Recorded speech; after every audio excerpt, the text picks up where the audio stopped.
Ladies and gentlemen, we have come to the end of the back drafting. Next is to use this back pattern as a guide for drafting a front and a side panel.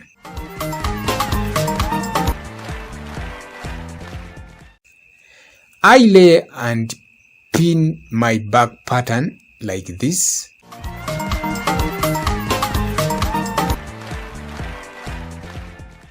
After, I go ahead and trace out the horizontal working lines.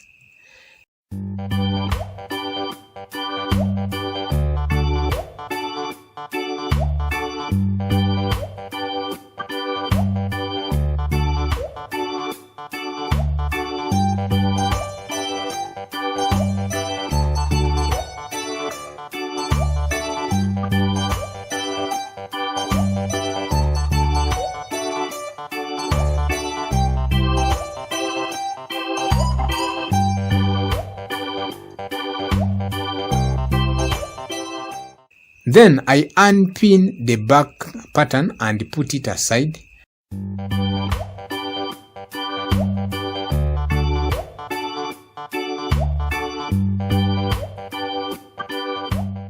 I continue highlighting these traced lines.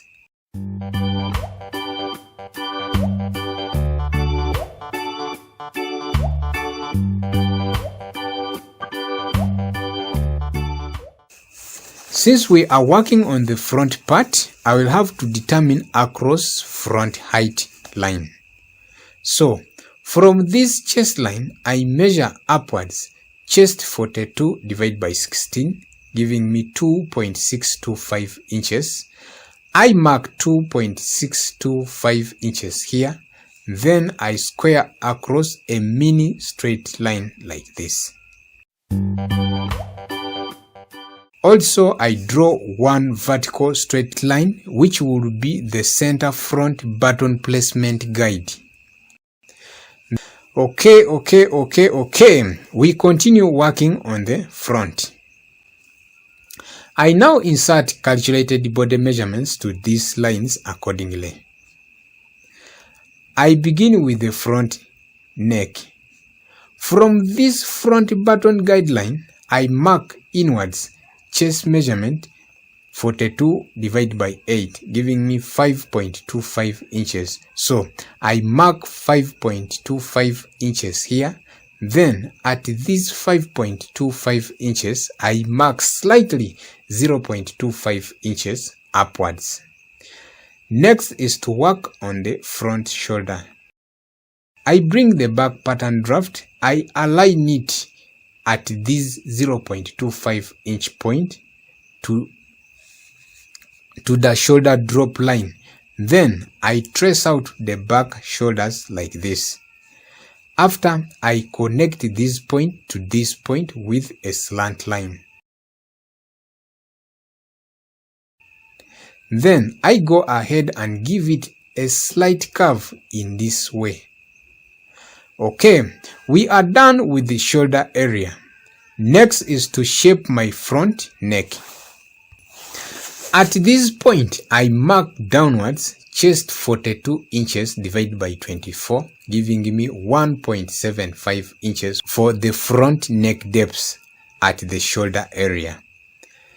At this 1.75 inch point, I mark inwards 0.25 inch. Then at this point, I draw a shaping line like this. Also, I come to this point. I measure downwards chest 42 inches divided by 12, giving me 3.5 inches. So I mark 3.5 inches here for front neck opening. Then I connect this front neck depth to this neck opening point in a slant way like this. Next is to insert chest measurement to the chest line. From the center button line, I measure inwards chest 42 divided by 4, giving me 10.5 inches. I square these 10.5 inches to the belly line, also to the hemline. Then I join this point from the hemline to the belly line. Next is to determine across front armhole rise. I come to this 10.5 inch point. I mark inwards chest 42 inches divided by 48, giving me 0.875 inches. So I mark 0.875 inches here.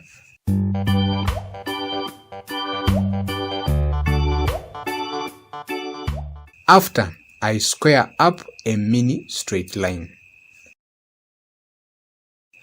Also at this across front rise point, I measure outwards chest measurement 42 divided by 24, giving me 1.75 inches. So I mark 1.75 inches here. Then I connect these points to this belly point to create a complete front panel side seam line. Next is to work on the front armhole rise. I connect this slant point to this intersection point at the across front height line. Then, using my free hand, I create slightly a curved line like this. Also, I connect this intersection point to the side seam point to create front armhole curve. Ladies and gentlemen, we are done with the armhole area. Next is to insert the chest pocket. I come at this point. I mark inwards 2 inches for the distance between chest pocket and arm line rise or across front rise.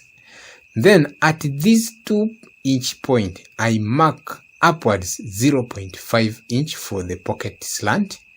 Still, at this 0.5 inch point, I mark pocket width is 4.5 inches like this. Also at this 4.5 inch point, I mark upwards pocket height 1 inch. At this 0.5 inch point, I mark upwards pocket height 1 inch. After, I connect these points in this way to create the pocket shape.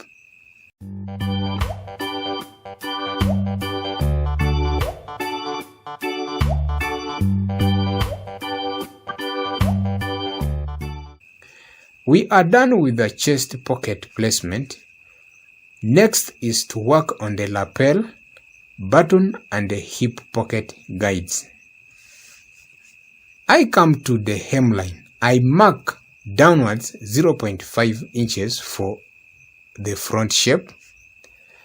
Then from this 0.5 inch point, I measure upwards cord full length, which is 30 plus 0.5 length is divided by 3, giving me 10.16 inches. So I mark 10.16 inches here.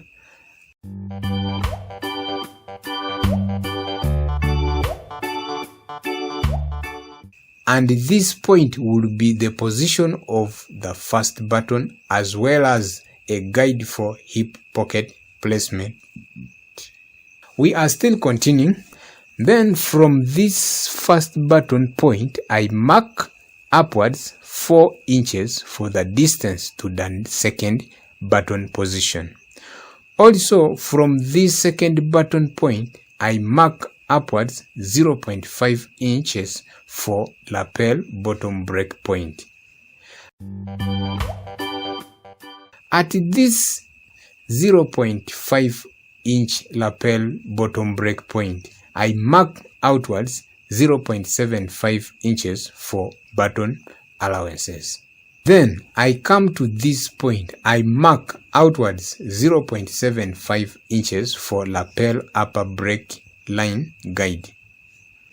After, I connect this upper lapel break line guide to this lapel bottom break point with a straight line.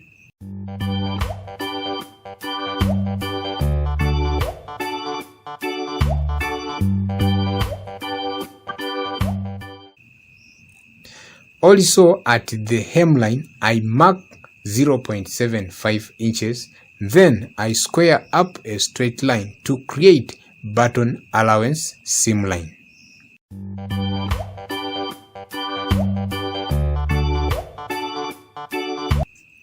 Next is to determine the lapel width. At this point of lapel break line, you can mark outwards lapel widths of your choice. That is, you can mark more or less depending on how big or small you want your lapel to be. But as for me in this video, I want my lapel to be 2.5 inches. So I mark 2.5 inches here. Now, at this point, I connect to the lapel bottom breakpoint. Here, the way you connect your lapel to the bottom breakpoint is determined by the style that you are working on. You can as well as create different kind of lapel designs like this one, or this one. The choice is yours and the sky is the limit. As for me in this tutorial, I'm creating this lapel design.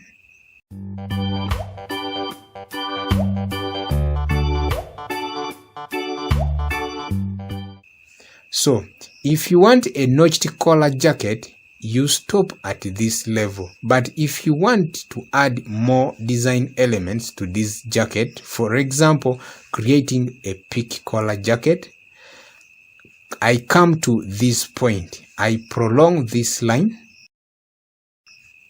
Then at this point, I mark upwards 1.5 inches. Also from this point, I mark backwards to the front neckline 1.5 inches. After, I connect these 2 points to create the lapel peak. Ladies and gentlemen, we are still continuing step by step. I don't want to be too fast or too slow. Instead, I want us to be at the same pace so that me and you arrive at the same destination at the end of this jacket practical class. Okay, we are done with the lapel area. Next is to insert chest dart to our front. I measure the widths of my pocket. I divide by 2 to get the midpoint.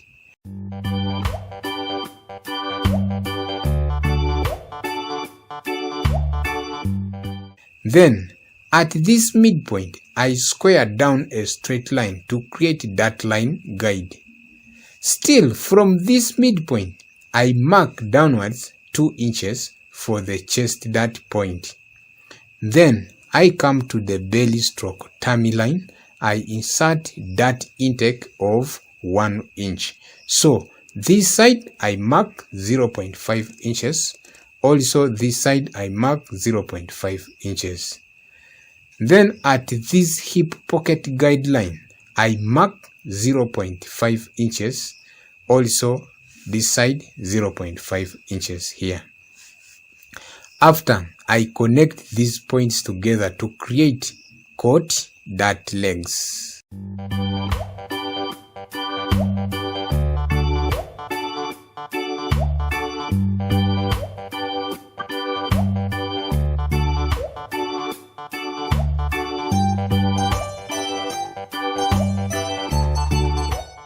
Then I come to this point at hip pocket guideline. I mark upwards 0.5 inches for the dart cut line on the sides. Then I join this dart cut line to this dart leg like this. Note, when we cut this line open and stitch these darts together, there will be fabric shortage on the upper part of the cut line. Okay, to prevent this fabric shortage mess, I come to this 0.5 inch point. I mark upwards 5 inches. Still at this 0.5 inch point, I mark outwards 0.5 inches.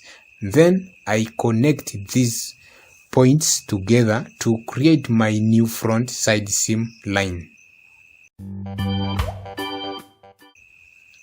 After, the next step is to mark out the position of the hip pocket. I come to this hip pocket guideline at this dart leg. I mark outwards 0.5 inches. At this 0.5 inch point, I mark downwards 2.5 inches pocket flap height. Then I square across this flap height line.